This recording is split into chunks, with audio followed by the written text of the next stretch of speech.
Lime, duh.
All right, everybody. Welcome to the Comedians of Wrestling podcast bonus emergency episode here on a Monday. Putting this out right after Monday Night Raw. I have a very, very, very special guest. This episode, I'm going to use this episode to promote my new, this is a very special occasion, medium.com/DanBlackAttack, my new, I don't know, publication / it's a blog. It's whatever. It's a blog. I put out a new article. You can check it out now. I was telling you guys about it last week, but it is officially dropped. It is called Trump Worked Himself into a Shoot. My guest here today has read it. He's went through it. He's been checking it. He's checking it twice. He Santa Claused it. And yeah, so check that out right now. You go in there and subscribe, and I'll be posting more articles. Okay, let's get that out of the way. You can check out my medium.com. DanBlackAttack/medium.com. That's what it is, which is apropos because I'm a medium man in many ways, more ways than one, many would say. Anyway, we just listened to Pete Dunne's theme music by request of my guest. He is here. He is back. You know him. You love him. The Magent, the Mage One, Mr. Bryan Diperstein. Hey now. What up? Oh, hey now. Where are you going start? Yeah, because your beautiful new, stunning, gorgeous surroundings look like the Howard Stern show. Thank you. This is the new preview of the new, this is the officially here at Silver Tiger Studios in sunny Burbank, California. It's beautiful. We've just opened, and you're the first guest here in the virtual studio. I mean, it's a stunning, beautiful studio. I'm honored. I really am. I'm truly honored. Thank you. It's not Diperstein Towers, but it's a beautiful studio. No, nothing can be Bryan Diperstein's beautiful house. Many a party there, many a good time to be had there. Beautiful, beautiful decor. Anyway, look, Diperstein. We played the Pete Dunne music. We're just gonna fucking talk about the state of pro wrestling because you and I have not, due to COVID. We normally watch pay-per-views together. We are wrestling friends. Okay? And we normally watch wrestling together. We hang out. We watch old pay-per-views. And COVID, and especially in LA, is booming, has fucked it up. So we have a lot to chop up. So I'm not even going to control where this goes and where we're at here. We have a lot to say. But I want to say Pete Dunne music you requested to kick off the show. You know what? It's my current favorite theme song right now. It's in my opinion, it's the best theme song in the biz today. It really gets me going for all the non-working out I do. Yeah, well, it's one of those. That's the reason you got to work out, man, because you have to work out. You have to work out because wrestling music is so good for working out. It's one of the greatest things. I drive to the gym every morning. You think I'm a man. Just you think you know me. I'm like, I gotta restart that again. I need those drums. You think you know me. That's really? my deal. Yeah, I would be yeah. It would be like, early 90s. You think you know me? Yeah, come on, those drums. I can't headbang to it. I got a bit of a headache, I never thought that the drums in the Edge theme, I never thought that they led to anything good. Everything is great. You think you know me, the drums, and then it's like, I don't need an opera. On this day, I don't like that. I see clearly. It's a little doo-woppy. It's a little, it's very like, corny. It's like, You think you know me? Yeah, this skunk's gonna be hard. You're dead. Watch out. This guy's going to beat you up. On this day, I see clearly. Hey, everybody. Everybody, look jump at out of this your guy. chairs. Yeah. It's Edge. Here It's he Edge comes. and Lita's 40th anniversary party. On this day, I see clearly the love between Edge and Lita. It's grown and grown. He's married to Lita, right? I see clearly that my wrestling career is pretty much over. Yo, someone should Sinatra the Edge song. You know what I mean? So like, on this day, like Sam Cooke, like a Sam Cooke. I see clearly. Yeah. That everything is gonna be all right. Croon it. Fucking Edge crooning? Do you know any like amazing singers? Should we have Skylar do it? Yeah, I know an amazing singer. Well, one of our fucking best buds is like an professional singer, Broadway singer. That is what we're doing. We want to have Skylar on the show or some other show. Yeah. I want to see him record the Edge theme in the style of Sinatra. On this day, I see clearly. What an easy thing everything has been all right. That's not the words. Yeah. Yeah. We gotta get that Skylar to do that. What do you think he'll say? Yes or no? I would bet everything I own on a yes. Everything. That China Playboy behind you? Would you bet that? Oh my God. So speaking of that, the studio's decorated to the nines. And speaking of the nines, the ninth wonder of the world, China is in the back of me. I found an old China Playboy. Wow. And, I haven't opened it up yet. That's gonna be a special moment for everyone, you know. The only thing I was able to buy in that vein when I was that age was a Sable TV guide. The Sable TV. You didn't have the Sable Playboy? No, I didn't. Really? No. Oh my God, getting that was like a big deal. I was like, 30, we were like, I was my 12. buddy. Yeah, so were I. But I had one friend who like kind of passed for older, or just kind of had old man, like an older swag to him. That's a big jump, 12 to 21. Yeah, and I remember he went into Stage Cards in Long Island, New York. He went in there, and it was so funny because we watched him through the window. And he like pretended to peruse, and then he got the China Playboy, but he like read a couple magazines at the rack, like to seem older, like in Superbad style, like like old men would look at a couple magazines, you know what I mean? And then he bought it, and he came out with it. It was this major score, and then we all did a circle jerk on the same. No, that's okay. Come on. I'll take this and a DuPont registry. Thank you very much. You don't want to buy condoms with just that. You gotta mix it up with something.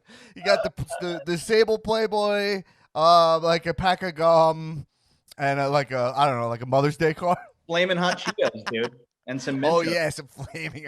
At that time, what did we get? Bugles and some bugles. Oh my God, I was one of the biggest. You one of the top bugle guys? Which finger bugle guys in the biz today? You put the bugles on the fingers. You have which fingers? Yeah.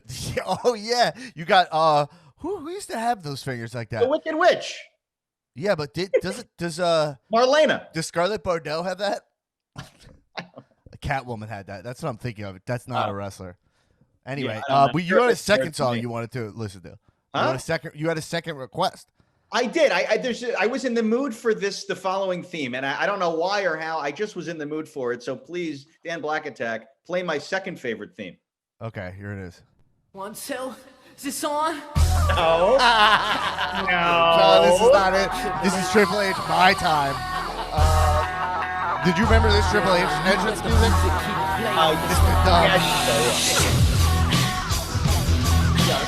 Loved that song, and then he switched it to the game. Oh no, here's the song you actually recommended.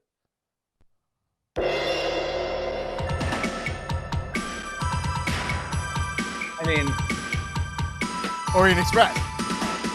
Dude.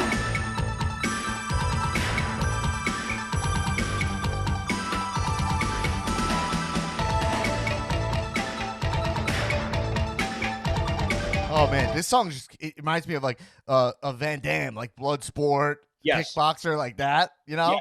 Yeah, they should put it on the new Cobra Kai season. Frankly. Oh yeah, are you Cobra Kai guy?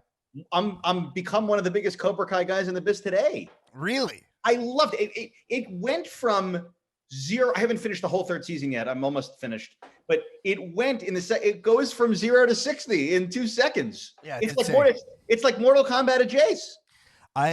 Is it not? It's a great time. I watched Cobra Kai on YouTube Red. I got a YouTube Red subscription, and I watched it then. Wow. So I saw season 1 and 2 in like 2018 and was like, yo, people, you got to see this. I'm trying to explain it to you. Like, it's Machio. It's, what's his name? Babka. Yeah. Whatever. Zabka. Michael Zabka, yeah. Do you guys really? Whatever. Do you guys rep him? No. I was like, yo, this guy, can you imagine if you were his agent and you're like, listen, bro, nothing's coming in one day. He's on the #1 show, 40 million views on Netflix, and you're like, he's back. I never doubted you, baby. Billy, you're back. Yeah, no, I got I am involved with the show now, though. I in some way, but I'm very excited. Okay. All right. Well, I'll edit this out. I'm very excited about it. I got to tell you, I really am. I love Cobra Kai. You got to get me a Cobra Kai, bro. I'm with the cow head, the cow bandana. Yeah. Anyway, Orient Express song, great. Yeah. So you love the Cobra Kai. Cobra Kai is great. It's great. Love Cobra Kai. Yeah, so I loved it, and then it's kind of crazy. These shows go to Netflix. I mean, you must know about this stuff. Like a show like Schitt's Creek, which I was like, I want to check that show out, but I don't know what Pop TV is. And then all of a sudden it's on Netflix, and you're like 5 seasons in, Catherine O'Hara's getting nominated for an Emmy for a show that's already 5 seasons deep. It's like crazy.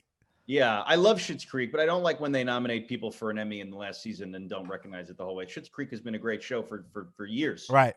You know? I'm making this more of a Hollywood podcast now. We're supposed to talk about wrestling. Frankly, we should be making it a Jewish deli podcast, because this is really what you and I have the most, besides wrestling. The thing that we have the most in common is that we love deli. We love Jewish deli meats. So, I mean, it feels like just yesterday when you and I were at 11. What's it called? 11 Deli? City. Yeah, 11 City. Not a great name for it, because it doesn't have enough Jewishness to me. But anyway, it's fine. I know. God forbid you tell the owner that. You'll get No, that guy also, I think, is not really Jewish. There's a guy who runs a deli here. He looks just like Johnny Lawrence, and he pretends to be Jewish. He's doing the jokes. This guy. Yeah. He's blonde. I mean, the guy's like, he's blonde, blue-eyed. I mean, but let me say something. Let me say something about Jewish delis in LA right now during COVID. Yeah. It's really astounding to me. Yeah. Which delis travel well and which delis don't. And I got to tell you, I agree. Greenblatt's is 2 seconds from my house. And even despite coleslaw being on the side of the corned beef, of the extra lean corned beef, of course, which by the way is an extra $3.75. $3.75. I don't go lean corned beef. It's crazy. I eat only extra lean. Anything. I don't like any fatty meat whatsoever. Oh, I like it fatty. I like I'm more of a pastrami guy. Because you're a man and I'm a boy. Let's face it. And you know what? True. You're the guy. You cut the crust off. Everything. No, but here's what I'll say to all the Jewish delis out there if you're listening. Yeah. Okay. The single thing. Go, bro. You have a lot to say. This is a militant Jew. Goldberg. Every single thing Diperstein on a Reuben sandwich that travels during COVID should come separately. You should have the meat separate. Like a ramen. What? They should, when you get like ramen noodle. The noodle, it'll come in like pieces, and then you put it together. Here's the broth. Here's the noodles, right? Yeah. Well, ramen I don't eat because it drips all over the place. So it's dripping. I'm using towels. I mean, I'm bringing out big beach towels around when I'm eating ramen. Have you ever been to Japan? Huh? Have you ever been to Japan? No, but it's like my dream vacation. It's the greatest. Once COVID's done, I'll be going immediately to Japan. I love it. When they eat ramen there, literally they give you like a cube to eat in. So you can just like bend over it and just slurp the fuck out of it. They just completely acknowledge like this food is delicious and filthy to eat, you know? Yeah, but the bread should come separate, lightly toasted. The corned beef should come toasted. The Russian dressing, all together, no matter, even if it's traveling 10 minutes to the house there's something going on in those 10 minutes that makes it not, accessible to just eat right out of the bag. I told you this when I was down with the vid. I'm recovered from the COVID now, but when I was down with COVID, I ordered one night. I ordered Cantor's because my mom was like, "You gotta have soup. You got COVID. You got soup." I was like, "Yeah. Soup's gonna knock this out." Jewish mothers like it's all about it. Soup is the only cure for anything. It's all soup. They're Yeah, she's like, "You gotta have soup." So I'm like, "All right, I'll order from Cantor's Deli here in LA, which is not that close to me, No, No, it's close to me ish. Yeah, it's closer. It was way closer to you. I ordered a Reuben, and yeah, you're right. It came freezing cold, obviously, of course, and it came fully constructed. And so I had to put it in the oven, which meant the coleslaw was now heated up. Yeah. I know. Well, that's insane. I mean, that's disgusting. I mean, my mind is blown. What do you do? Take coleslaw off and put it back? Because like part of the coleslaw is the juices, which you know what I mean. It's not just about the cabbage. Let me tell you something. I recently had first of all, it cost me $33 to have corned beef sent to this house. A corned beef sandwich, $33 on Postmates. Okay, well, I'm not poor. I'm rich adjacent, in fact. But let me tell you something. When it costs $33 to have a corned beef sandwich brought up here, there's something going on. Oh my God, Rich and Jace, as a matter of fact, you just said. Yeah, Rich and Jace. I can't commit to Rich. For you. Okay, so look, that's a great. Sometimes on Postmates, I put it in LA. It's so expensive. I put in something. I want this. I want this. Then I go to check out, and I'm like, $75 for just me. And then I'm like, all right, this is not happening. I think I'm just gonna. What are these fees? I mean, $7.99, $8.99. Well, Postmates has a delivery fee, and then also a fees section. You know what I mean? So here's the delivery fee, and then here's the fee part. And if you click on that, it breaks down service fee, which you think is what the delivery fee is, but that's not what that is. It's like a receipt as long as CVS. Yeah. Well, a waste of paper. Which CJ Parker, NXT wrestler, I would not appreciate. That's a deep cut. Yeah, I can't do that one. Yeah, I can. But no, that's what's his name? What's his name now? Juice Robinson's pro Earth gimmick in NXT, where his last match, I believe, he broke Kevin Owens' nose on KO's debut in NXT. Yeah. Anyway, that's a real deep cut, though. Yeah. I do this pod every week, so I remember everything. Anyway, what were you saying? Sorry. Enough about CVS receipts and $37 corned beef sandwiches. Right. It's time to talk about this thing that you and I love. It's this thing of ours. You know what I'm saying? This thing of ours. Oh yeah, he's one of the greats. It's the thing of ours. I'm trying to think of a song. What's a great wrestling song that I should croon? What? I was thinking about crooning another wrestling song. Oh my God! What about Becky Lynch crooning? Like if someone was just like, "Whoa," or you could Billy Joel it, like "Whoa," you know what I'm talking about? This is the worst cover I've ever seen. I pulled it in. No, I know. I have a great one. I got it. Yeah, what were you gonna say? Brothers. What? Rougeau Brothers. I don't know the song. Rougeau Bros? Put on the Rougeau Brothers theme. I can't. I gotta pull it. I gotta pull it. Okay. I gotta pull it. But here's a great acoustic cover. Okay, ready? Okay. Have you heard this one? Voices in my head, they counsel me. Great one. They understand. They talk to me.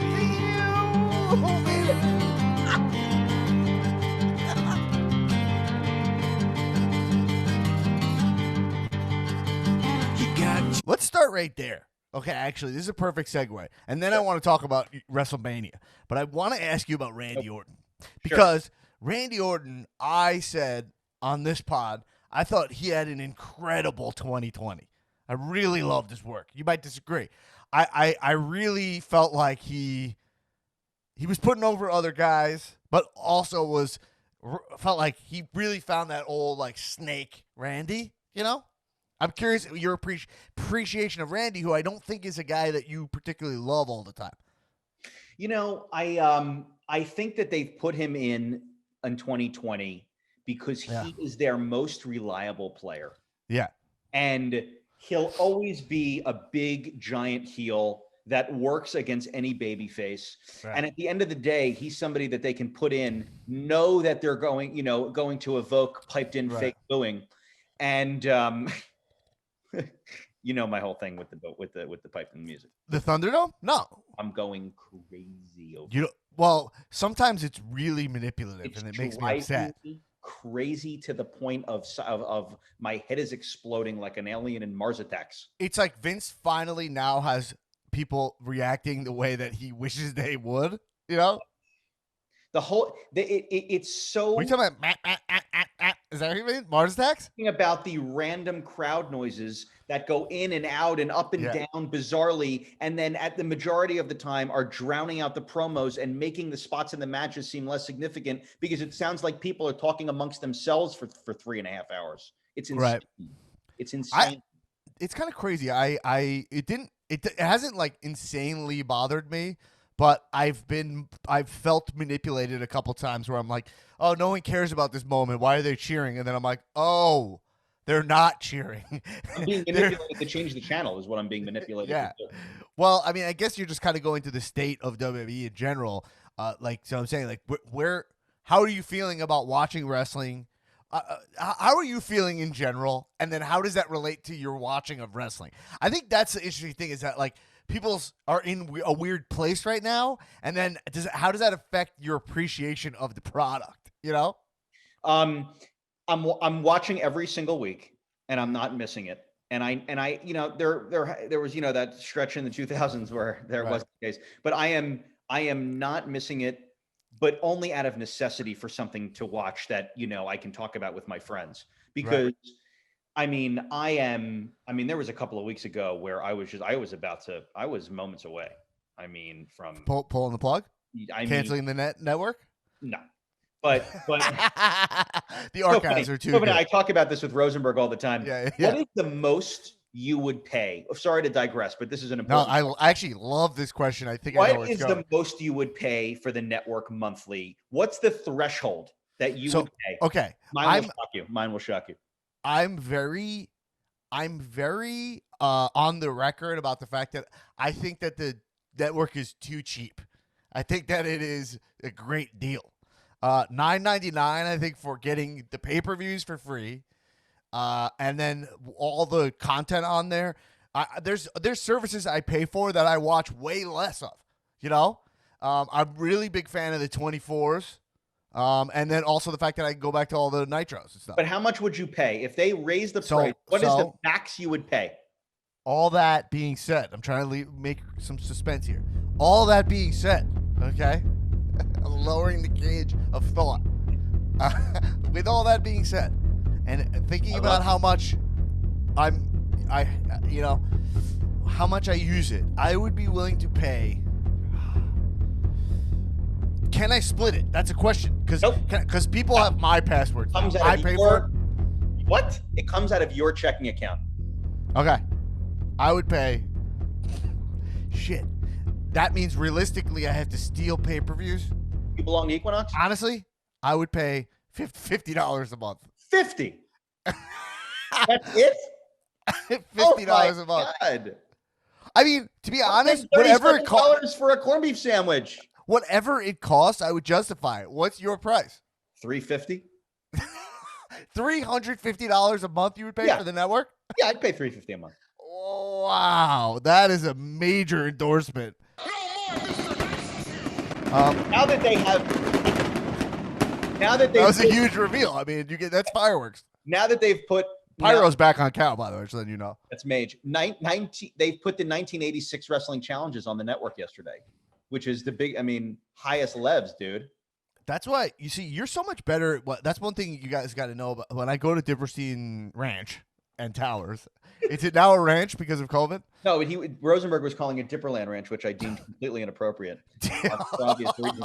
Oh, man. And it's back to Diperstein Towers. And by the way, I'm working on Diperstein Manor, which could come any day, frankly. Really? Yeah. You're in the market. Oh yeah, always. Diperstein Manor. What is it? What is the change in vibe of Diperstein Manor to Diperstein Tower? It goes from Richard Jace to Rich confirmed.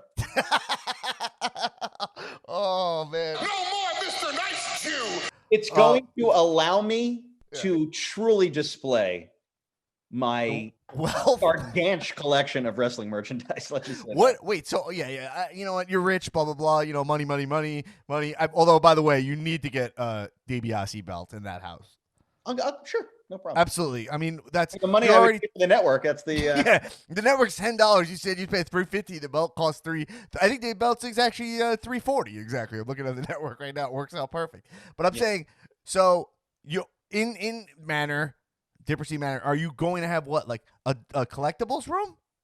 Yeah, I mean, I'm not saying this is happening, but it could. But yes, I will have a collectibles room in the next Diperstein Towers. There will be a room that will shock you. It's not a fig heel room because there's no, as you know, there's no MOC for the DIP, but it's not a fig heel room, but it will be the room of the century. Wow. There'll be something. Will it be a viewing / collectibles room, like a dedicated? I'm gonna spend raccoons on it. It's gonna hit different. You know the vibes. I cannot wait till you meet Mrs. Diperstein. And she comes into the manor for the first time, and she's like, let me look around the place. Like, what's that? The basement? You're like, we don't, like, get out. You're like, don't go in that room.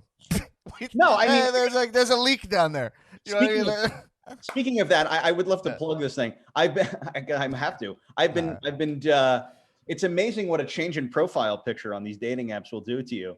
I have been doing very well on this new app called Locks Club. Is that a Jewish thing? Yeah, it's like the Jewish Raya.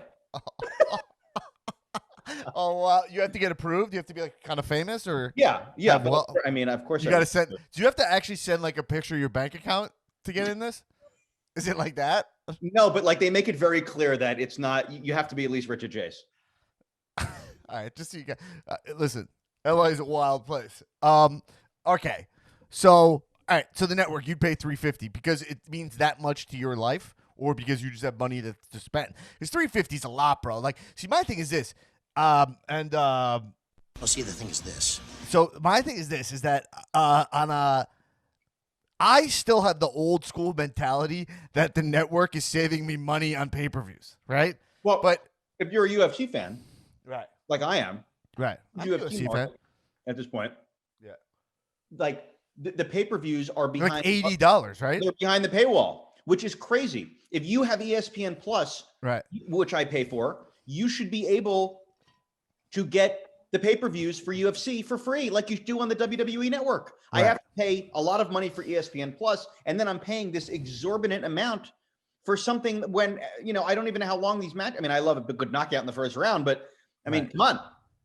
If I order McGregor next week, and if McGregor punches out Poirier in one punch. Wait, Connor's fighting next week? Yeah. Saturday. Is he's probably in the Jabron zone at this point, right? For MMA fighting? Absolutely not, dude. I mean, he'll still be good? Like, this is a guy he could still beat? He's the highest level. Yeah. No, I mean, I adore him. He's one of the greatest pro wrestlers out there. But, okay, so we'll definitely get a McGregor Mania match, right? No question. I absolutely think we will, yes. We definitely. This just because there's just too much money on the table. You know what I mean? Velasquez fight. It's like, who cares? Right. I'm saying, what would be your McGregor Mania feud? Rollins. That would be great. Rollins, McGregor. Rousey. Rousey would be sick, actually. They could sell that, but they'll never do Intergender. So let's just jump into Mania for a second. So it was announced the other day in the, this could distract us forever, but this announcement that they made was the most incoherent, biggest piece of shit thing I ever saw. It's just one of those things I know, like, I come off as, because, like, this is, like, where I come off as, like, I don't know, I guess semi-pretentious because I am a writer, and you're like, and I'm a comedian. This was, like, I guess a comedy sketch, but if you watch it, it has no clear-cut comedy idea. It's really all over the place, and it's just like, I can't believe WWE, this company that I love so much, who didn't hire me as a writer, also would approve this thing, like, what does this thing look like on paper? Did you watch it, Diperstein? I couldn't watch it. It was so bad. So the first joke of it is like, hey, I'm Triple H and I'm Stephanie McMahon, but I'm not really. We're different announcers in disguise. And you're like, no one cares. Like, you guys get over yourselves. You in disguises like that. Like, no one. No. Do you agree? It was like, it's I didn't watch it. I heard it was insanely bad, and I didn't watch it. I couldn't. Dude, I'm avoiding things like this now. I'm alone. Yeah. Alone in Diperstein Towers. It's depressing. I can't be more depressed. So here I am with my thoughts of you. Just get us more into your feelings here. In this world I've left for me. Are you eating it? All I'm eating today is a Quest bar. I mean, I'm starving. Oh, yeah. You got to get big. I just had a protein shake. But here's the deal. Hey. I squat 300 today coming back from the vid. All right. I've never squatted anything in my life. Don't worry. I'll be squatting at Diperstein Manor, folks. But so, listen. I want to say, so we're at so anyway, this thing, it's incoherent. That being said, my point, the reason I want to bring this up is that if you've seen this thing and you're like, it was fun, it was silly, I agree.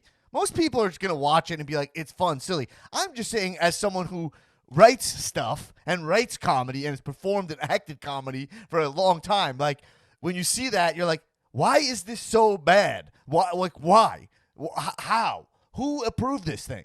And that was my thought. But let's just get into the crux of it. Is Mania will be April 10th and 11th, 2021, confirmed at the Raymond James Stadium, which is in Tampa Bay, which by the way, I still have a flight credit from Delta to Tampa. I have a round trip ticket to Tampa with Delta already. So yeah. Yeah. You can go? No. I'm gonna go. So that's my question. Are you going to go? I'm hearing 30% capacity both nights. That's what I'm hearing. I will be there for both nights if there's 30% capacity. Absolutely. I mean, that's the thing is like I was talking to a couple people about this, and my thought was, I said, what I said was, listen, I totally respect what people's decisions are. You got to do what makes you feel safe. All that being said, I'll be there on the 10th, and I will be there on the 11th. I don't know what else to tell you. I don't know what to tell you. I'll be safe 1,000%. You know, I'm going to be as safe. You know, but I'll do all. I mean, I'll probably have antibodies. I'll do all quarantining. I'll do everything I need to do. But hopefully, I will have the vaccine by then. But if Mania is going to have a crowd, I'm not saying I'm going to 100% go, but I don't know how I would have mentally avoid it, frankly. I don't know how I could, me either. I already have a ticket to Tampa. Anyway, but so you like, okay. I'll be in Dallas, I'll tell you that.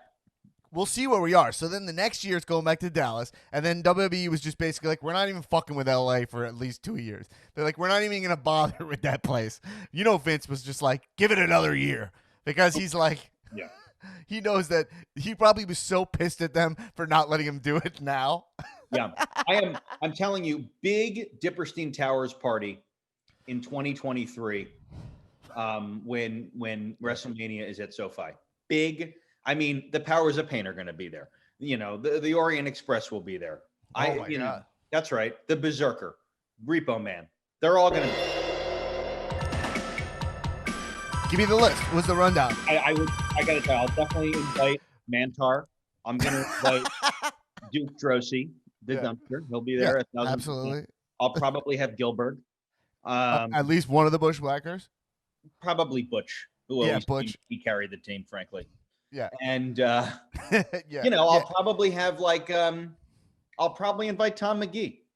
Let me ask you something. Yeah. Were you going to have a big party this year when it was going to be in LA? Yeah.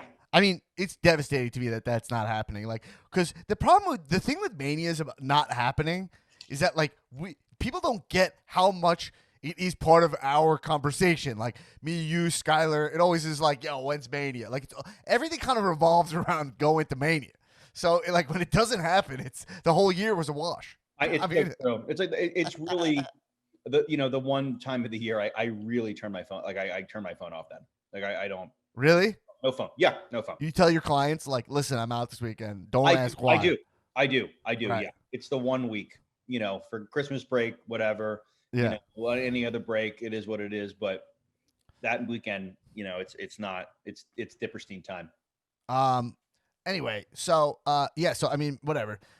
I'm excited to go. I'm hoping. I've been to Dallas. I've been to LA because I live there, and I've never been to Tampa, so I'm excited. But Tampa's marred by the fact that it's still going to be Vid Central. I mean, like literally, you got to think about what it actually means to go to Tampa. Is that it's going to be a high percentage of COVID deniers, right? I mean, you're in Florida, and like people are, are you think everyone's gonna be masking up there? I mean, it's wrestling fans. From what I've seen in Florida, people are going and going. I keep seeing pictures of wrestlers taking pictures of people. Like, they're like, I bumped into Jey Uso at the Applebee's, and it'll be like two people, no mask, inside, fully just taking a picture with each other. I have heard that Jey Uso is a big riblet guy. Loves riblet. Oh, he's a huge riblet guy. One of the biggest riblet guys in the industry going today. I don't think I've ever eaten at Applebee's, so I don't think I have an item there to joke on. That's my item. I've never eaten an Applebee's. I just handed you the joke. I would have to say hamburger. I'd be like, I think he's a big hamburger fan. Then that wouldn't have been good. I always loved the sampler from Applebee's, the mozzarella sticks, the wings, everything about Applebee's worked for me. Oh, you know what? Because you felt like you were part of the neighborhood, right? There? I did. I felt like I was always invited there if I wanted it. Applebee's had that ad where it was like, the neighborhood or what's eating good in the neighborhood. Yeah. It was like one of the ads they had was like the local like high school football coach, and he like pops in to sit at the table, and then they all come over and they're like, happy retirement. Like everyone who works at Applebee's knows that the guy there, the football coach, just retired. Like, and then it's like, like I guess it's some version of when you're here, your family, but not Olive Garden. Yeah. Anyway, let's talk about wrestling. Let's talk about it. Where are you at? So, listen, I'll tell you where I'm at. I'm not. Yeah, go overall, and then we'll dive deep. I'm not. Man, it's such a hard question because I don't want to go crazy negative right now, even though that's kind of how I feel. I just don't. I'm not. I don't. I do it on Cheap Heat. I think it's hard for me to. Oh, how did I not plug Cheap Heat? Check out Cheap Heat, Diperstein. You can hear him mostly on Cheap Heat. That was silly. I was too busy plugging my medium.com. I apologize. No. It just, I'm not in a great place, obviously. Mm-hmm. I don't agree with anything that's really going on except for Alexa Bliss. Right. I really like Carmella's one of my guys right now. Yeah. Although it feels like they've now shelved her, Jace. I mean, she's like on the sideline at this point now that Charlotte's back. But they did that thing to her where you have your big comeback match and then you lose. I know, which was a terrible mistake. Yeah. Carmella absolutely should have went over one side. I'm a big Carmella, Mark. I've always been a fan of hers. I'm a big fan too. I'm a big fan. Yeah. My only beef with Carmella is that she cannot, as a wrestler, get the crowd going. Like I've watched her when she was in the. They don't let her do anything. Yeah. She could. I'm a Carmella mark. I always have been. I think she's awesome. I don't know, man. It's been really hard. Yeah. For me, I can't even like describe to you three things I'm excited about right now. I'm at a loss. I got to tell you, I'm at a loss. Can we think about it? Because we're actually in the road to WrestleMania right now. This is what I was thinking about yesterday. Because I talked to listeners of the pod on Discord or patrons of the pod, and so I was like messaging, and like I think I got the question. Someone was like, "Yo, Dan, like, who do you think's gonna win the Rumble?" And I was kind of like, "I have no idea." Like, sorry, but no, which is normally a good thing. But when I started thinking about it, I was like, I'm like, they've made Roman Reigns so much stronger and more important than everybody, which he's doing cool shit. But it's like, I can't think of an opponent that would be really cool to wrestle him. Well, everyone's saying it's going to be Daniel Bryan. The more fun thing, which is boring to me, I have no need for a Daniel Bryan Roman Reigns match with a build. That's so funny because I was saying Daniel Bryan, but then I was like, oh, they just had him job to Cesaro, right? I'm going to invent. Yeah, but I think that was just to build Cesaro a little bit. I didn't feel that was like a rub or a bump or anything. But I will sit to Daniel Bryan. But Daniel Bryan is supposedly going to win the Royal Rumble. Is what the current plan is. I have no interest in seeing him and Roman Reigns, even though I like both of them. But I have no interest in seeing them in the main event at WrestleMania. Not that WrestleMania is WrestleMania this year, but it's basically a big Raw or SmackDown. But I don't. Daniel Bryan hasn't earned it. He's not doing good work this year. He's not. He's not in the zone. He's back in like Seahawks. Daniel Bryan. But like it's that's you know what I'm talking about. Seahawks. Daniel Bryan, where it's like, fun. oh, he's a guy who wears Seahawks colors. You know what I mean? Yeah, he is back in Seahawks colors, Daniel Bryan. But it's a lot more fun to just talk about who we think the surprise entrance people will be. Right. So you think that it's going to be Roman Reigns, Daniel Bryan? That's what you're saying? Lock that in. Yeah. All right, let's lock that in. And then it's going to be Drew Brock, right? I think so. Locked it in. I think, is that what's happening? I don't know. Yeah.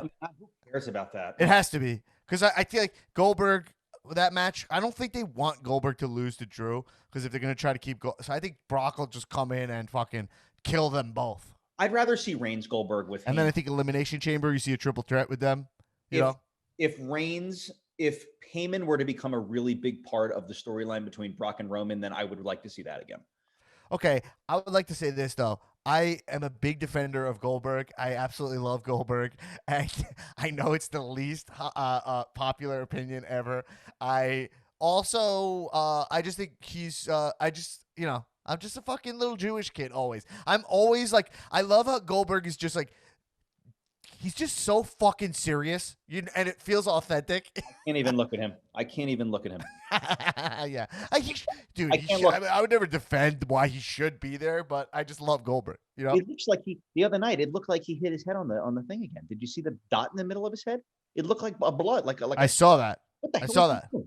He's still doing that. I said that was that's the Goldberg drip. It drips from his forehead. Here's the thing. He needs to dye the goatee black or brown because he looks like an old Jewish man. I mean, bro, you think you're gonna look anything like that when you're his age? Can we give him a little bit of credit? I'll never make it 54. We're Goldberg's age. We're gonna look like trash, man. I mean, he looks amazing, actually. But yes, I agree. He's starting to be like liver spot Goldberg. You know what I mean? You're definitely seeing his age. So when he comes out and he's yelling, especially because he just like lost to Braun. So you kind of need to, honestly, if they want Goldberg to be like this, you have to protect him a little bit. Let's talk about, but who wins the fucking Rumble?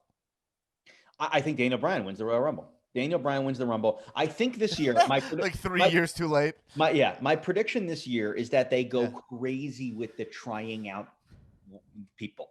They're going to go crazy this year. Okay. I think you're going to see Diperstein. I think you're going to see. You're definitely going to see Diperstein. Diperstein is a lock. He's a lock. Can we lock him in? Yeah.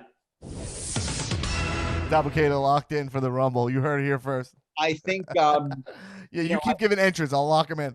I pray and hope that Velveteen Dream gets locked in as well. Oh, I mean, it's uncomfortable, but I'll lock it in. Velveteen Dream is I don't know what to say about the guy.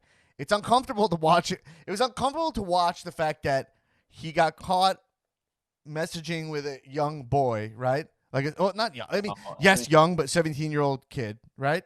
I don't know. He got DM'd doing that. But my point is that WWE's punishment for him was to have him job in a Kushida program. They're like, yo, you know what I'm saying? Yeah, but I'd like to see him in the Rumble, man. I know. The problem is that he's fucking great. Like, they need him. The thing is, like, Aleister Black. I was just going to bring him up. He was my next lock. Where? Should we lock him in? You think he's going to be in? You want to lock him in? I want to lock him in. All right, Aleister Black locked in for the Rumble. Arguably the best theme song that, by the way, he doesn't come out to anymore. I know. It's insane. Out of all the crappy theme songs they have that are generic and shit, they finally have one that's amazing and they cut it. It's so stupid. They're insane. I know. They have an amazing song. So anyway, Aleister Black is, well, listen, I don't want to retread. We all agree, Mage, right? Like, big time, Aleister Black. They book him like absolute trash. They fire his wife. I mean, they couldn't do more wrong by this guy, you know? But he comes out with an eye patch. What? They've wronged Aleister Black.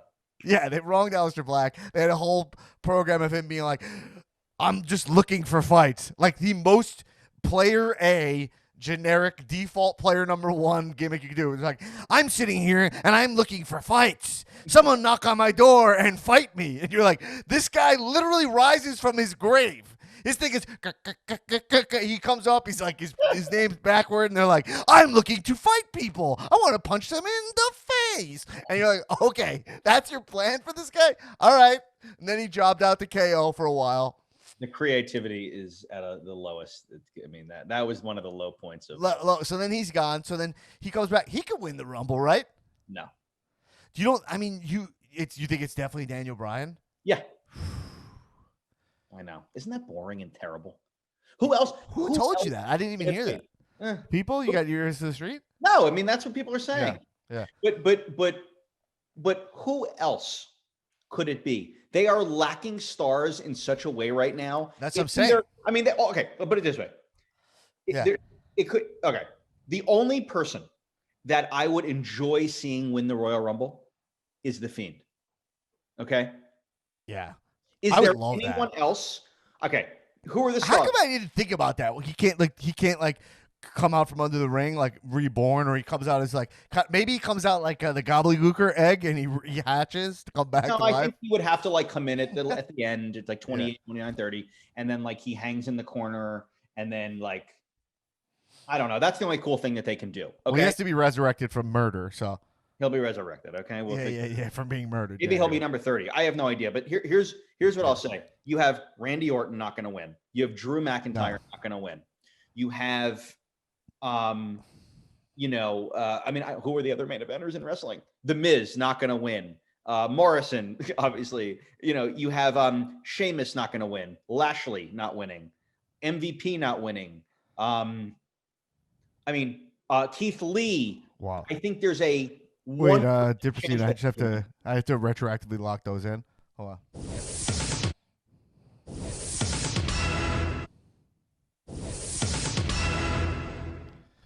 All right, you get it. I don't want, I don't. Sorry, that killed the flow. Matt Riddle's not winning. Keith Lee, I think, if I had to say, Keith Lee has a chance of winning. Who's the second person that could win? Not be Daniel Bryan. It's Keith Lee. Okay, but I would say he's not going to win either.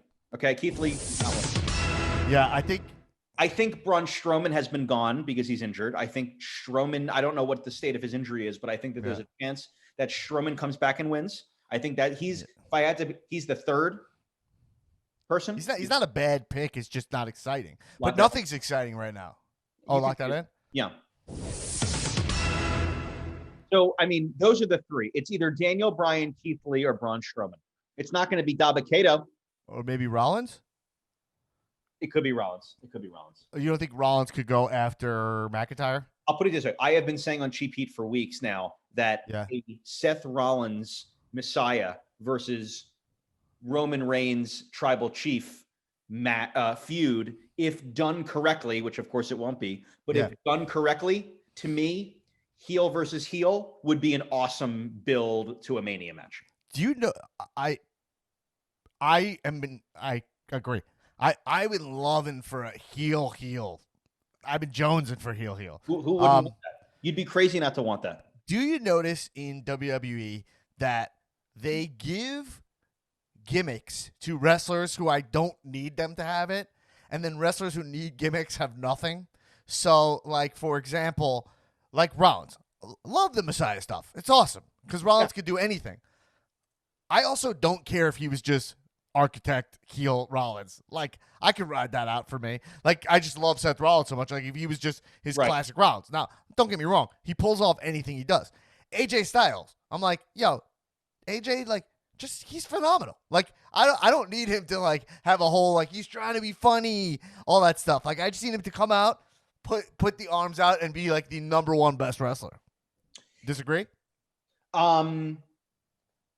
I agree with that. It's my show. Don't disagree. No, I agree. I think Seth Rollins and AJ Styles are two wrestlers that don't need gimmicks that have. But then, then I'm like, but there's so many other guys where you're like, all right, like Chad Gable was pretty interesting when he had the towel, like Redding, Willing, and Gable when he was in NXT.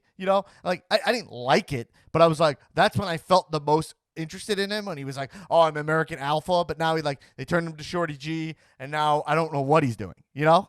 Let me tell you, I would love to see MVP win the title or win the Rumble, and then have build the Hurt Business against, versus Roman.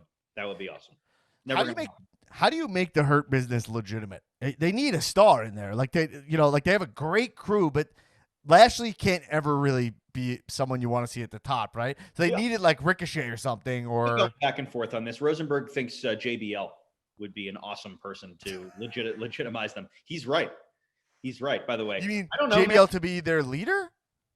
Like JBL was was pulling the strings, or was the architect or something. I could also see Mark Henry being that role. Oh, well, no, I love all that. Like bringing a legend is great. I'm saying like, who is their guy who can hold the strap?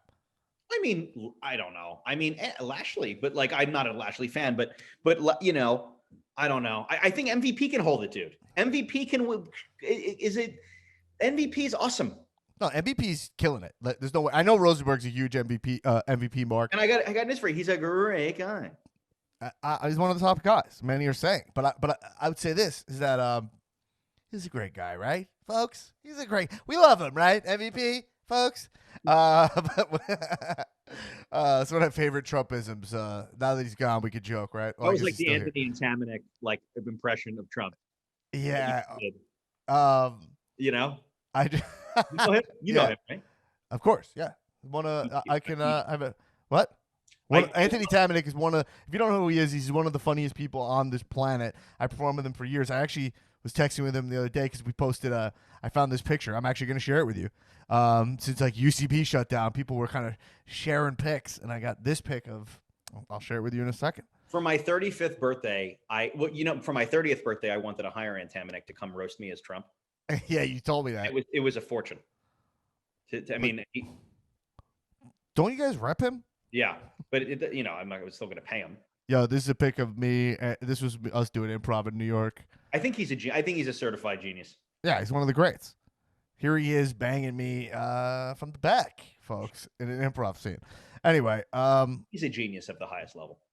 Yeah, amazing, hilarious talent. Check him out. He has a podcast. I'll plug it. It's like Coffee with Tony. And he was doing these calls when Trump started the voter fraud hotline. Did you see that? He was calling. He was calling as Ronald Reagan and as Trump, and he called as Trump just to check in. To be like, we don't have more people. Like he's like, we only, and they would think he's Trump. They'd be like, Mr. President, we're working as hard as we can to find you. And he's like, well, I mean, fraud. Here's a fraud. Write this one down. And he was giving him fraud. He's like, it's AOC. She walks in. She's not even supposed to be in Philadelphia. It was so funny. Check him out. He's the fucking funniest guy. Yeah. He's a legend. He is. Anyway, what were we talking about? Who else, forgetting all we were talking about, who's going to win the Rumble, who else do you think that they'll, randomly pull out, like they'll just put in the Rumble, who's from NXT, from something, who is going to be in the Rumble that, you won't, they're going to, they always do it now. It's their thing. The surprise entrance. Are we getting Gargano in there? Are we getting Ciampa? Are we getting? Yeah. But honestly, they've been doing that the past couple of years already. I know. I hate right? It, but yes. Like Adam Cole has been in it, It's kind of like not that cool because like NXT is not even a show. It ruins them to debut. It ruins their debut, and then NXT is not even part of WWE universe, really, right? Like they don't mention it on main roster anymore. It used to be like NXT's coming up, which I've heard is because like Triple H and Vince are not getting, they don't agree on the directions of the shows, And so, but like, it was like, oh, Survivor Series, you get them NXT, and then there's just no NXT this year. So then bringing them up is kind of just odd. Again, it's just that inconsistency with them. We care so much about it, and they are not fine tuning it in the way to get ahead of us. It's just sloppy, and we have to keep like suspending our disbelief, suspend your disbelief again. Randy Orton lights his opponent on fire in the middle of the ring. No repercussions. No one cares. Triple H comes in the middle of the ring, casually mentions, remember when you murdered your opponent a couple weeks ago? Like that's how this goes, It's just I love seeing Triple H out there though this week. I did. Triple H is so fucking good. I love Triple H. Yeah. He's definitely one of your guys. He was. Wow. You want to officially make Triple H one of your guys? That's right. Wow, this is a huge occasion. Yeah. He's been one of my guys since. Would you say that Triple H is 94? Someone you idolize. He has been. I was a big, terrorizing guy. I know. I've been into him since WCW. I've been into him. Listen, Triple H never totally tickled my fancies until he was in DX, and then I loved DX obviously because I was the right age for DX. Looking back at DX, not particularly great, but at the time, Suck It was amazing. Now, Triple H, then he got into Tough Guy Alley Triple H, where this Triple H, where he was like fedora and China, denim jacket with a leather jacket underneath Triple H, you know what I mean? Yeah. Backwards Sam Jackson hat. And then it was always like, the thing about Triple H you can't deny, his whole like ruthless aggression run, all that, you can't deny that he looks like the champion. It's just he was just so jacked. His pageantry was always off the charts, but I never cared. And then he had so many matches I didn't give a shit about. I know, but so many disappointing main events of Manias for me. I know, but he's such a star, and he definitely, he just, his entrance, the entrance with the spitting, it hits different. Yeah, that's what he does great. And that's the thing about NXT as a show. It's produced incredibly. The problem with NXT right now, the frosting, but then they don't know how to build a character over there. The problem with NXT right now is that there are too many bald men with mediocre builds. There's I don't know the difference between Danny Burch and Oni Lorcan and half these guys that are there's another tag team that is two bald men. Who are they? Who are they? Imperium. There's Imperium. They got the Imperium. There's so many such a good observation. White men in this organization that I don't even know who's right. It's another match with 4 bald men. Yeah, that's the problem. I'm not kidding. They're having the current NXT roster is, in my opinion, the worst it's been in years. Although I am enjoying the show and I watch it every week and whatever. Like, I don't know if Shotzi Blackheart can carry a women's division, and I'm not sure of that. And I'm not sure, like, my listeners love her. I don't know why. I gotta mean, is it the hair? I mean, what else is there to really chew off there? She's not a great wrestler. Is it the little the tank?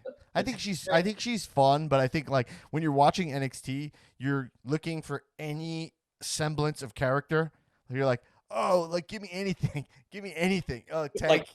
That's how I feel. Yeah, I mean, I could go on for hours about all the problems with NXT right now, but like the Pete Dunne with the 2 white bald men, and Pat McAfee, the Pat McAfee thing where he's not there anymore is the most boring. I mean, Euge Volt and Hemmel. Okay, that's Pete all. Dunne is full Jabron zone for me. He's not Jabron zone, but like he's jacked up though. He looks good.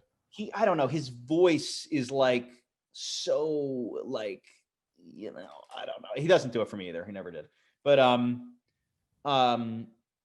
the Undisputed Era at this point, they missed their opportunity to come up. They're my guys. They're all my guys. But it's just not. It's losing it. It's losing it. So and Kyle O'Reilly's probably my favorite wrestler in NXT right now. Kyle O'Reilly's great. Used to watch him at PWG. He would kill it every time. This is what I would say. Well, I think Finn Balor's a jabroni, but I mean, paint your face, buddy. Okay, that's what we know you about. That's what Finn Balor literally is just he has it. I would say he has a book of like metaphors and catchphrases, and then he just chooses one every week. He's like, "Yo, they don't make the cloth I'm cut from anymore." Like, you know what I'm saying? And then it's just like, it's like, when the cat's away, the mice will play. The cat is back. This is literally what he does. You're like, dude, you sound not scary at all. He's not scary. He looks like $1 million. I love that he's the champion. It feels right. He looks worse with the facial hair. I think he looks awesome, but he came back to NXT, and it was just like, there's so many of these talents that like they just like don't get it, and they don't have the proper guidance and supervision. And I always point out and I argue with people like, you know, people that come on the show and stuff. Not argue, it makes it sound like tough, but I'll be like, you really are gonna get worked by Finn again that he's gonna be good. Like you're gonna get worked that he's gonna make anything work. He doesn't know how to make stuff make sense. The coolest thing Finn ever did was Bullet Club, which you didn't watch. You didn't see any of it. And I'm sure, frankly, it was all frosting. It looked good. He had sick abs. He was in cosplay. He was doing Two Sweets. But did you ever see him cut a promo when he was the head of the Bullet Club? No. Yeah, he's not one of my guys. But he's so deeply not one of my guys. I remember when I was at NXT in San Jose, and I was going to the merch stand, and I bought the KO duct tape shirt, you know? Yeah, of course. And I was like a second away from buying the Finn paint shirt. I was like, I like this shirt. And then I was going to buy it. I even asked him. I was like, yeah, what size? And then I was like, this guy, I have to be honest, is not one of my guys. I cannot make this purchase. I mean, it's, you know, I'm glad you came to that conclusion before you spent the money.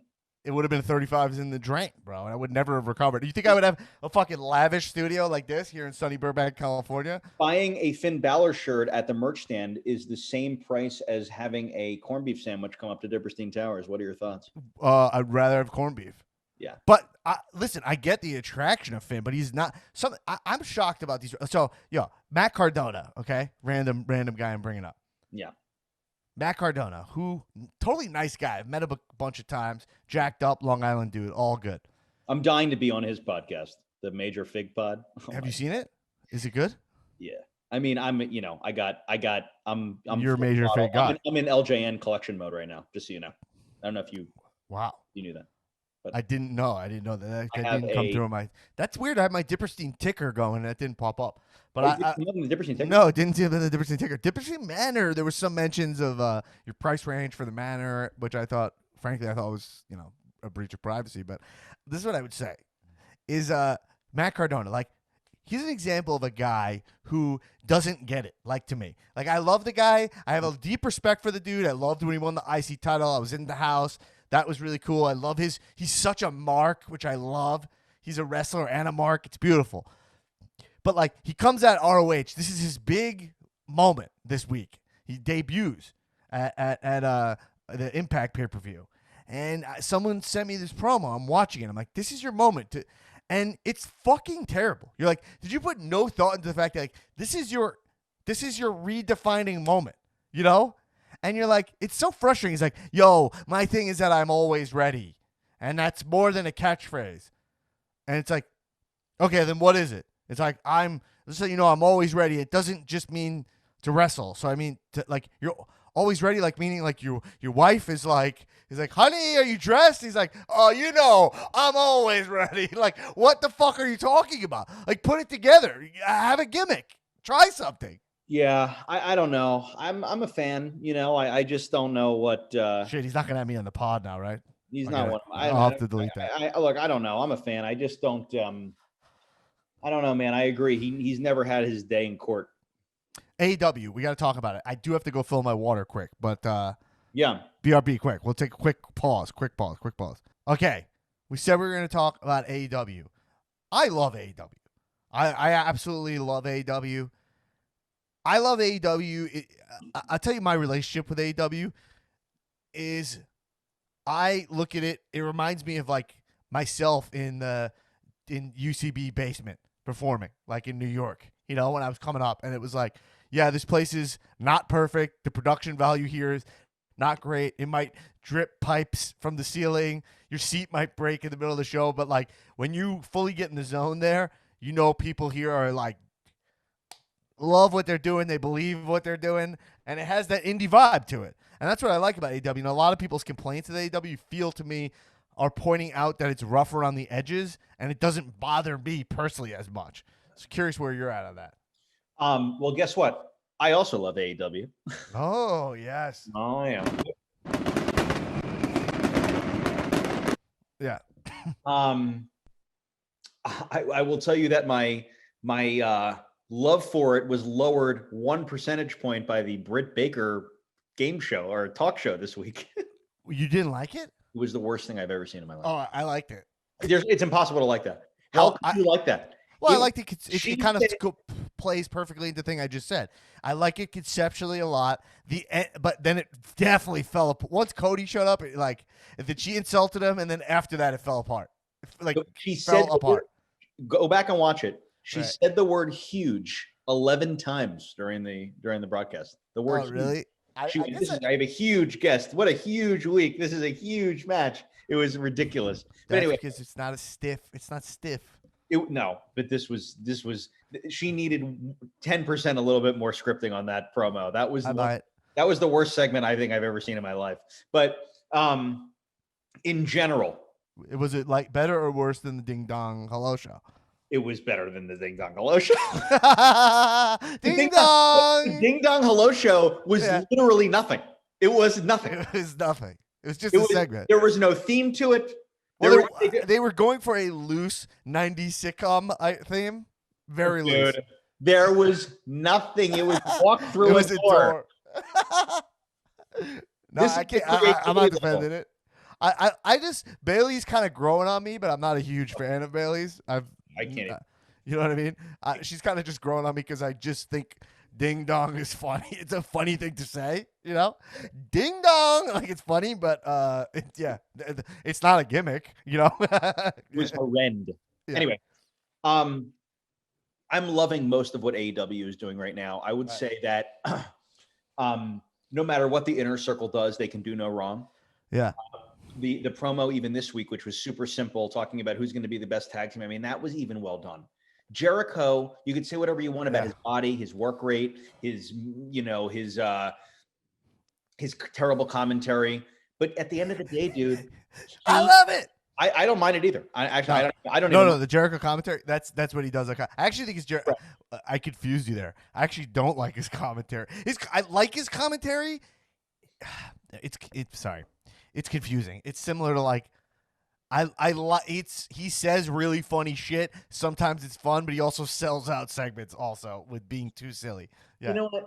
He does, but he's fun. He works. He gets it. He knows what to do to evoke emotion in wrestling. He's a professional. MJF is Jericho in training.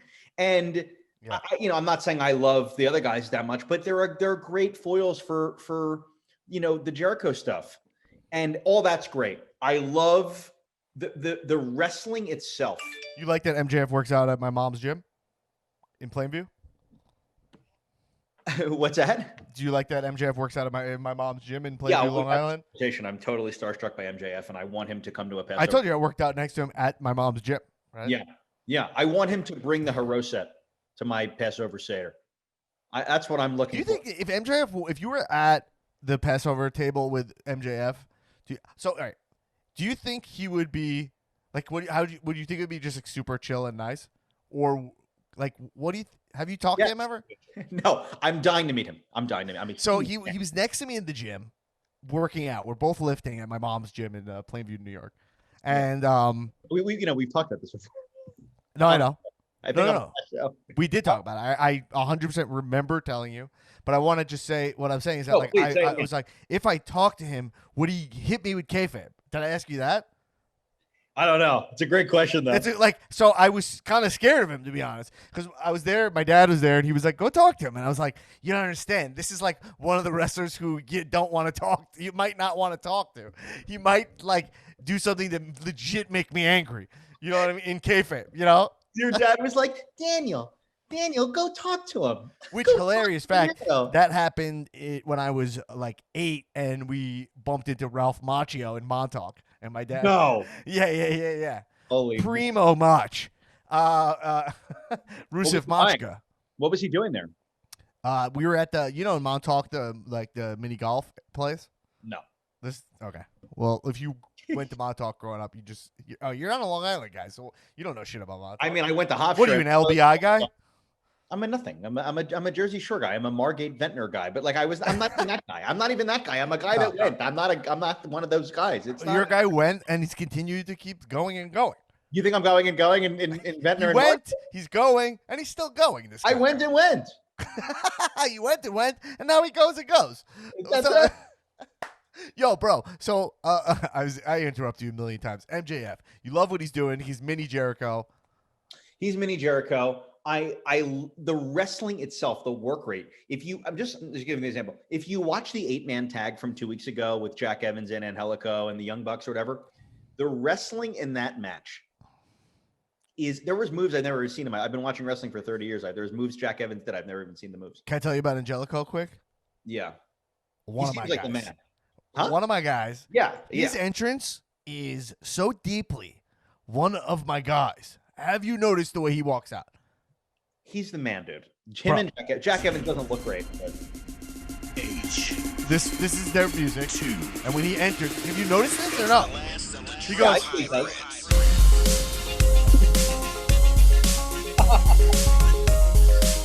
It's so fucking good. Yo, first off, they call themselves the last of the true hybrids. What is that? I love them. Jack Evans doesn't look good, though. He doesn't look great. Well, Jack Evans is like 40. No, I mean, that's not that old, but like Jack Evans was in Wrestling Society X. Do you remember that show? Yeah, of course.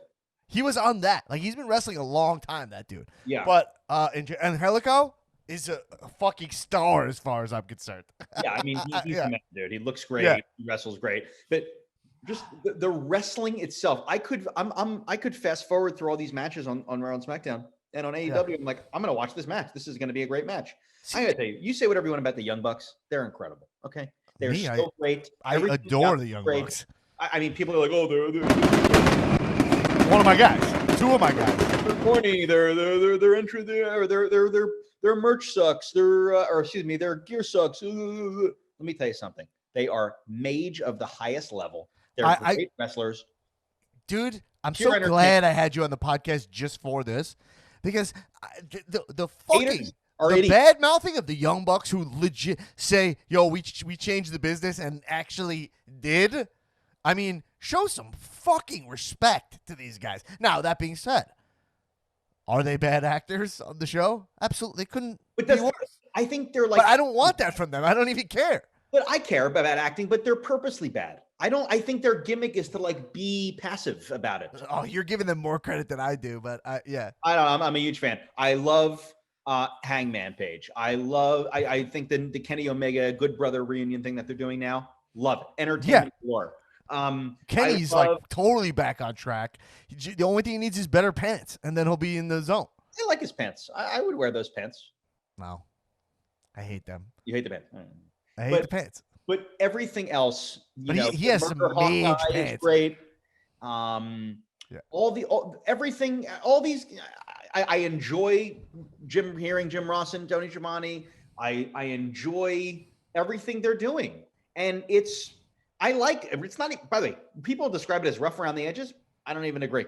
I think dude, we couldn't be more in step here. It's not rough around the edges. It's a live wrestling show. So like it's not supposed to be perfect. You don't want, I said it like this, man. You'll might appreciate this. I know I'm repeating this for the listeners, but Diperstein hasn't heard this. Is like I'm saying, UCB, I talked about that. We would perform there in the shitty basement. But the line was around the corner because people knew you get to see guys like Intaminic down there. You know you're seeing the funniest guys. There's another theater called The Pit. You know The Pit in New York? Yeah. They have fucking ushers with the red ties, black shirts. They have a beautiful bar when you walk in. It's UCB runoff, though. Jabron Zone Central. You go there, like, you could buy stage time there. So it's like, yeah, fine, it looks great. The production value's it. That's what NXT is to me. Like, not that you could buy it. Like, they sign good people. But I'm saying, like, who cares? Like, AEW, I don't need it to, like, look perfect. It's I want to see great characters. Great characters. It's it. It looks pretty much perfect, dude. I don't even know what people are even talking about. The camera is back a little bit farther than WWE, which makes it look a little bit more dramatic and a little bit more important. Well, people complain that they cut the commercial during like at weird times. I know. I don't care for that either. That is a problem. Yeah, that, and also, yeah, it's been getting a lot better. To me, I don't know. I love it. I also love Tony Khan is so deeply one of my guys. The fact that he bought Sting, he just goes like, you know what? I have $7 billion. I'm just going to go buy Sting, and I'm going to have snow. I'm going to buy, give me some snow machines, and I'm buying Sting. He's the fucking man. The thing is, thing with the Sting of it all, which I was about to bring up. The thing is? Let's see the thing is this. Yeah. I love Darby Allin more than life itself. Bro, Oh God, we're so on the same page. It's- Adore Darby. Adore. I love the protege thing, but it's time to do a little bit more with Sting. Like I need something. I need something more than just like a bat and a stare and a walk. I mean, he's done nothing. I need one little thing. I need one more thing. 2 months of they're nothing. taking too far with the nothing.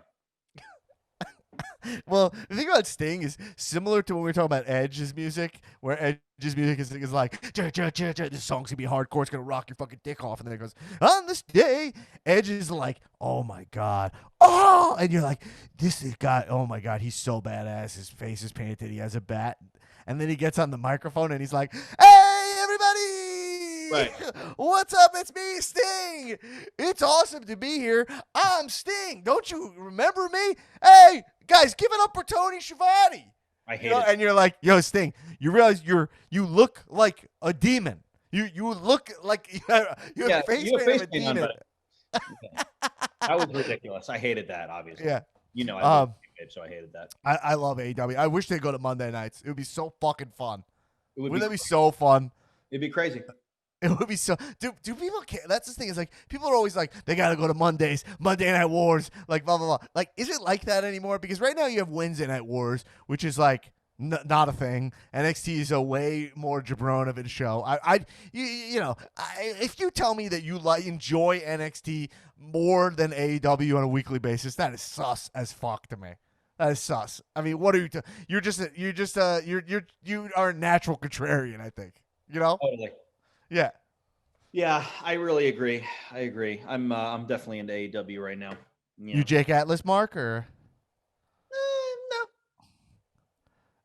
Are you where you at on Damian Priest? Not a fan. You don't like that he's By the way, he's debuting at the Rumble. Confirmed. Yeah, confirmed. That they're already saying he was actually. They said they were going to put him in the Reigns Owens storyline, and then they decided not to. It's so crazy. I said this on. Sorry, I'm repeating GP things, but that's fine. I didn't listen. It's so ridiculous that I gotta listen. Yeah. Out of all the things they can do, and all the come ups that they can do, Damian Priest is the one they think is the right thing to do. This is what wrestling needs. Damian Priest. I mean, what is this? They're crazy. Damian Priest. I like Damian Priest. I like the. I'll say about my thing about Damian Priest. See, the thing is this for Damian Priest, okay? Oh, see, the thing is this. So the thing with Damian Priest is that he looks awesome. He does? Yeah, to me, he looks awesome. His gear's always cool, but his voice is cool, and when he gives razor's edges, which wrestlers don't ever do. I like the razor's edge. When he won the Northern State. That's the most Northern Long Island. Championship? That's the Long Island version of that title, the Northern State. When he won the Northern State title, everyone always takes a picture where they're just shaking Triple H's hand, and he was in a hot tub with 2 ladies, which I loved. You know, yeah, I like that. He drives a Dodge Charger. I think that's cool. He has like that low Scott Hall voice. He looks like a fucking $1 million, but he used to be called Punishment Martinez, which was way cooler. He's billed from New York City, but he shoots bow and arrows. What? Because, I would tell you that he has a great look, but he needs to do something with his teeth. He has terrible teeth. You notice the teeth more than I do. You always point out the bad teeth. Yeah, because well, you're on television. You do something. You like Roman's teeth? Love them. Beautiful. You love the pearly whites. I like appropriate teeth for the person. If he's supposed to be some playboy with, hanging out with a bunch of women in a hot tub, he should have nicer teeth. I agree. All right, Diperstein, one more thing that we said we were going to talk about. Okay. Yeah. And then I'll bid you adieu. I see. I see. You were saying, what do we show people? Yeah, it's like I've socially distanced, watched wrestling with some people over the. Well, you have a beautiful outdoor viewing area with a TV. I do. Yeah. But I think it's just an interesting topic to discuss. Is like, what do you show people when they want you to show them something with wrestling? And like, it's like, what are like the 4 or 5 matches that you show them to like legitimize it for them? I'll say this. I have mine that are my go-tos, but I'm curious. Mine are so random that you're going to be like, what's wrong with you? But I'll say this. I've almost given up on this behavior because Really? I find that like whenever I put on wrestling to someone who's not a fan, it's just awkward for me. It's like they think it's stupid and I think it's amazing. And then I find myself like I've even had moments before where I'm like, oh, it gets better later. But I'm like, but in my head, I'm like, it's good right now, you know? And like, fuck you, you know? So like, I've given up on that. I'm like, if you want to watch it, all good. But like, don't expect me to sell you on this thing. You know. But when when you've smoked a joint and you're like, like, oh my God, like, what is that painting? Because I have the amazing extra cooler, painting in my house, piece of art of Hogan and Andre. People are like, what is that, bro? It's a major statement. Well, I'll say this. I'll tell you. I show them what that is. I have. You show them WrestleMania 3. It's one of them, but it's not all. Tell me what your matches are. So I'll just go through recent things that have actually happened. So I had 2 friends that I wanted to show some wrestling to.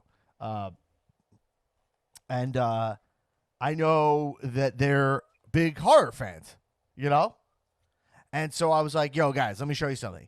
And what did I show them? I showed them The Fiend. I showed them Fiend entering in the Thunderdome. Not a match. Interesting. Not a match. I showed them the Thunderdome, showing them like the Fiend entering, and then I think I showed them one of the matches that was red with the full red light. Maybe I showed them when he won the title in against Rollins in Saudi. This is what you're showing people? That was one time I showed them because I was like, this guy's kind of like a Kruger hybrid. I was like, Tom Savini made his mask, stuff like that. Chamber of Horrors, you should show them. I will. I'll show them next time. Yeah. What's Chamber of Horrors? 91. Halloween Havoc 91, the Chamber of Horrors match. The first one. Havoc 91. I mean, dude, you really are digging on the network. It's beautiful. Digging. That's one of my favorite. It's my favorite. I watched the Halloween. WCW you ever. I watched that with you. Didn't I watch a Hollywood Havoc? The one where Bobby Roode's in the mask? No, not Bobby Roode. Rick Rude is in the mask. Remember that? Yeah. Do I remember it? Of course. Yeah. That I don't have encyclopedic knowledge of all the old shit like you do. Yeah. I can tell you anything that happened in Attitude Era Raw though. Watching those recently too. But what else do you show people? Okay. Another thing I've showed people. Here's a match that's random, okay, that I think is a great match to show people. It's from Rumble 2014, I want to say. Triple threat match between Brock, Cena, and Rollins. Yeah. Sick match. Oh. That's a fucking great match. Are you nuts? You see, I'm talking about stuff that people will actually enjoy. But these are not epic things. They're not epic things. I've also showed people Rollins cash it at Mania. Oh God, I was there. I was there as well. I mean, ironically, COVID beat my streak of going to Mania. But what are you showing people? So I show people the following matches. I also show people my whole thing is like I want people to know like it's violent and like it's real. That's like part of my thing. Like, guys, you think this is fake? Watch this. The number one match that I always turn on for people is JBL versus Eddie Guerrero at Judgment Day 04. Which I watched recently because you told me to, and that's the most bloody match I've ever seen in my life. It's the most bloody match in the history of wrestling, and I in mainstream wrestling. Nice racist lead up to it also. And it is something that is indescribably violent. It is the most insane. It made me an Eddie Guerrero fan. That's the match that made me a fan. Yeah. And it's just when he cuts that artery in his forehead and the blood is dripping all over his body, and it's too much. And I loved it. So I show people that, and people's jaw drop to the floor. You know what I love about that match? I love JBL's bod in that match. Well, he has the thing pulled all the way up to his belly. Yeah. I love JB. I feel like he has the best body for that gimmick. Yeah. Or like just privileged white guy, like whatever, Yeah. I love that. It's beautiful. Yeah. Yeah. That's a great match to show people. I also show people, by the way, Foley Taker off the cage. That was my next. That was my. Oh, that is it. That's it. Yeah, because it's just like, oh my God, I can't believe what I'm seeing. Yeah, you're like because that one you could show people and relax because it's gonna have a moment where they're gonna be wowed. Yeah, there's that. I show people Mania 3. I show people don't understand the Savage Steamboat, like the significance of that match. They're not gonna get it. But showing them like what it felt like to see Hogan and Andre in the ring, like face to face, that I show people.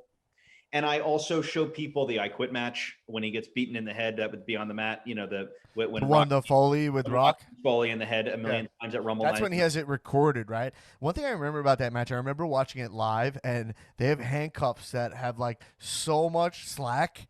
They have handcuffs that have because Foley can't get his arms together, so they have to make handcuffs that have like a 8-inch chain between the cuffs. Yeah. Yeah. But those are the matches. I mean, I would say, those are the ones I've also. Those are great. The Rock and Austin in 2002 at 18. I show people that. That's Rosenberg's go-to. That's like Rosenberg's favorite. Rock Austin 18. Yeah, at 18. Is it 17? Is it 17? Yeah, they go 15, 17, and retire at 19. Oh no, 20. Then Stone Cold retires at 20. No, right? Not Austin. I meant Hogan Rock. Oh, Hogan Rock's 18. Yeah, X8. It's not 18. It's X8. X8. It's Hogan. Yeah. That's a big. The crowd is hot. Yo, Hogan. So that's actually the match That's probably the match I would turn on. I rewatched that match recently. Hogan, WrestleMania 18. Hogan versus The Rock, and that crowd is the hottest crowd in anything I've ever seen ever. As a matter of fact, crowd ever. They're barely wrestling. Like Hogan can't even wrestle at that point at all. And they go nuts for everything. That match, that is so amazing. Just that stare down is so sick. That was supposed to be Stone Cold, right? That was the whole story. And then Stone Cold quit, and then they gave him Scott Hall. Yeah, I would love to have some listeners write in about what do they show non-wrestling people. I would love to hear from the universe.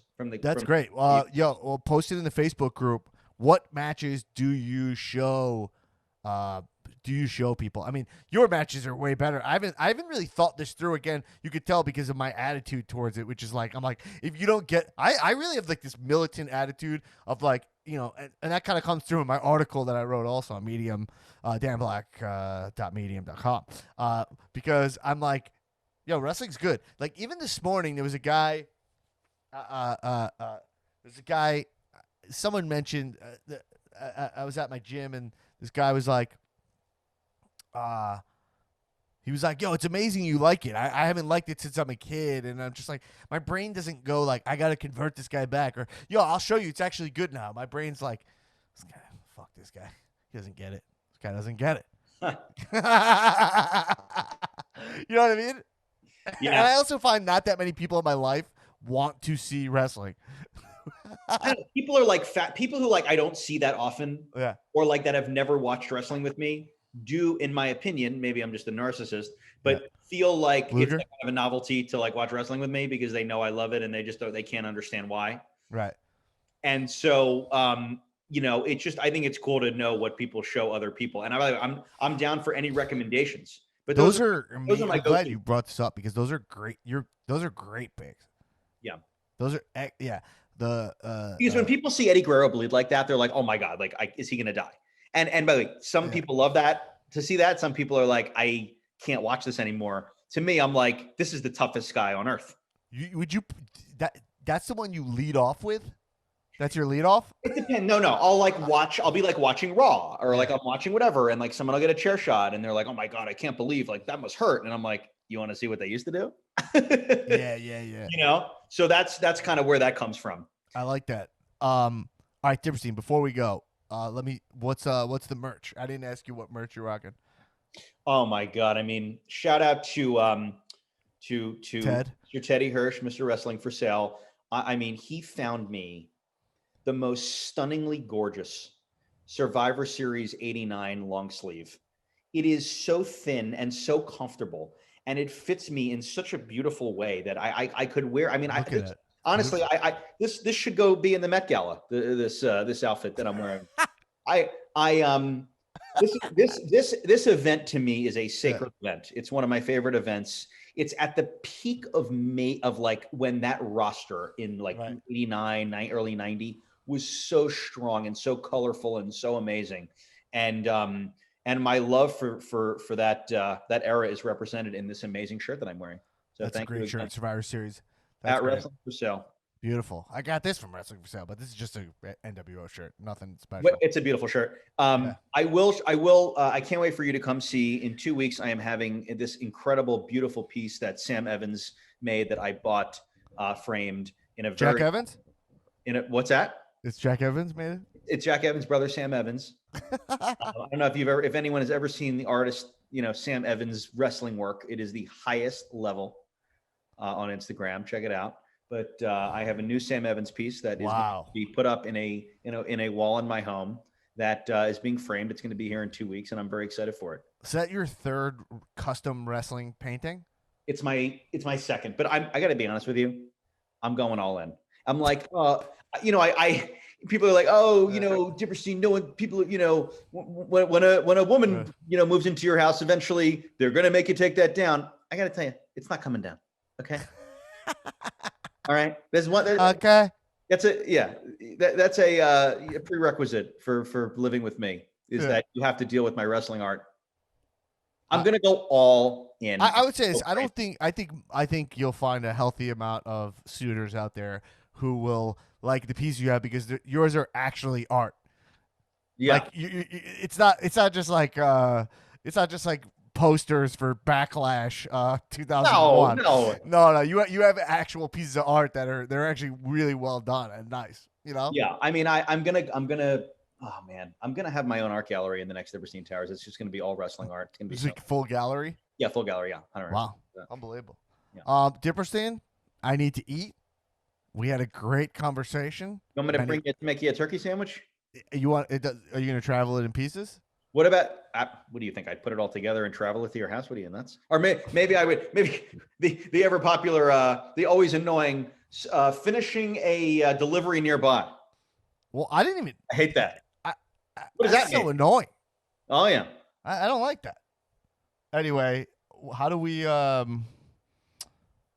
we say, let me do one quick croon. Ready?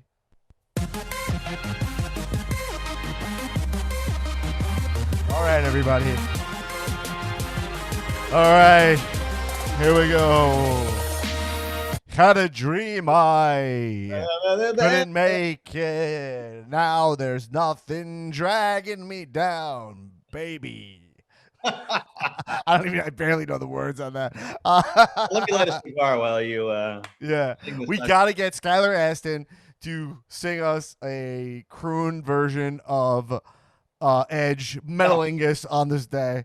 I want a Skylar Aston sings the hits, and it's all from every era. The Big Boss Man theme would be great. Is there even more than that? Take a trip down in Cobb. Wait, how does this song start? Isn't there like he's a boss man? No, it's what is it? You ever take a trip down in Cobb County, Georgia? You ever read the sign? It says, I don't remember the Boss Man song. That's the song. Well, I only know Attitude Era Boss Man, SWAT Team Boss Man song. Yeah. Didn't he go like, I'm a boss, man? Is this music? No. It wasn't that. But I'm saying there was something before his song. Or maybe I'm thinking about a different wrestler. Oh, boy. What about the Slick Hakeem, the Slick theme? I don't know. That was too rappy for it to be crooned properly. How about this? How about this one? If he goes. All right. Yeah, put a little more triple sec in my bourbon. All right, everybody, let's do it. They don't want none. They don't want none. I don't know what the words is without the song. Oh, yeah. He's a Southern boy. Ain't nobody breaking this redneck. Crick, crack. folks. Hey. Anyway, all right. I love comic books. Man, little Don Callis. Just a great quote from one of the greats, Don Callis. I love comic books. All right. Anyway, so Diperstein, thank you for coming on Cal, man. Dude, it was great fucking hanging out and talking. You're to you. welcome. This was great. And check Diperstein out. I don't know why I didn't say this at the top of the show. I apologize. On Cheap Heat, you've been on there a lot recently with And I'm like every week now. sweet Peter Rosenberg, who That guy, Greg, come on. obviously Stat Guy Greg on the show. Stat Guy Greg is great. Dude, you guys, come on. These guys are doing great work over there. Are you on there most weeks now? I'm on every week now. Pretty much. Yeah. That's awesome. Yeah. And we'll have you back. We'll have to do an episode. I want to hang in the cow suite. You want to sit on the casting couch? It kind of looks like that back there. I know. Once you'll be in here sooner rather than later, my friend. Nice. Once I get the rapid testing going over here, it's gonna be mage. You should have testing over there. We should. I mean, yeah, I test before. I don't want to infect my microphone. No, everyone, check out my article. Donald Trump worked himself into a shoot.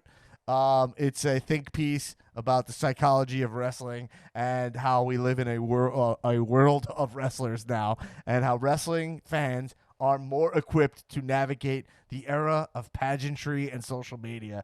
Check it out. More articles to come. You can subscribe in there. It'll tell you. It's danblackattack.medium.com, or just Google Trump worked himself into a shoot, Dan Black, and you'll find it. And also the links in my Instagram, @DanBlackAttack. Remember, guys, if you dig what we're doing here, we gave you free bonus content today, patreon.com/Comedians of Wrestling. Get access to our bonus episodes. Every Friday, we put out AEW NXT episode with Nick Tullo, the Supermark. And also, we hang out in the Calzoom Thunderdome every single month. And we watch a pay-per-view. This month we'll be watching January 31st over Zoom, and we'll all be watching Royal Rumble together if you're in the Zoom Thunderdome Club on Patreon. Also, I'll announce this mainly on the main pod, but now the Cow Discord is live. Talk to me about wrestling all hours of the day. You can message me, and we'll be going and going. It'll be fantastic. I already was talking to people about who's going to face Reigns at Mania, which I didn't know, and Diperstein came in and said it's probably Daniel Bryan, which sounds good in theory, but has not been properly set up for me. Anyway, that's it. We'll be back with our main episode later on this week. So everybody, thanks. Enjoy the show. Diperstein, thanks for coming by. Same age. And everybody, keep watching wrestling. Kisses. Cheers up.